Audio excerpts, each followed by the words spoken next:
অবশেষে লজ্জায় দেশ ছাড়ছেন জান্নাতুল সুমাইয়া হিমি। সম্প্রতি একের পর এক বিতর্কে জড়িয়ে পড়ে যেন নিজের অবস্থান টিকিয়ে রাখা অসম্ভব হয়ে পড়েছে তার জন্য। সোশ্যাল মিডিয়ায় ভাইরাল হওয়া কিছু ভিডিও ও ছবি ঘিরে তৈরি হয়েছে প্রবল আলোচনা সমালোচনা। আর এই চাপেই নাকি দেশ ছেড়ে চলে যাওয়ার সিদ্ধান্ত নিয়েছেন হিমি।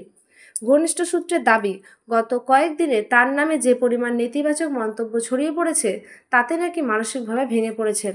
এমনকি একাধিক প্রয়োজনীয় সংস্থা নাকি তার সঙ্গে কাজ করা থেকেও বিরত থেকেছে। ফলে হতাশ হয়ে বিদেশে আত্মীয়দের কাছে চলে যাওয়ার প্রস্তুতি নিচ্ছেন তিনি। অন্যদিকে পুলিশ প্রশাসনের তরফ থেকেও বলা হয়েছে তার বিরুদ্ধে যেসব অভিযোগ উঠেছে সেগুলো কিছু ভিত্তিহীন হলেও তদন্ত চলছে, তাই এখনও পুরো সত্য প্রকাশ করা সম্ভব নয়।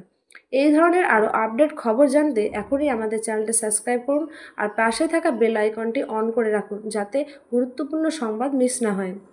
সবশেষে জানা গেছে, দেশ ছাড়ার আগে নিজের কাছের কয়েকজনকে জানিয়ে হিমি বলেছেন, মানুষ এখন যা দেখে তাই বিশ্বাস করে, কিন্তু সত্যটা কেউ জানতে চায় না। এখন প্রশ্ন একটাই, এই বিদায় কি সাময়িক নাকি চিরদিনের জন্য পর্দা থেকে হারিয়ে যাচ্ছেন জান্নাতুল সুমাইয়া হিমি। ধন্যবাদ আমাদের সঙ্গে থাকার জন্য।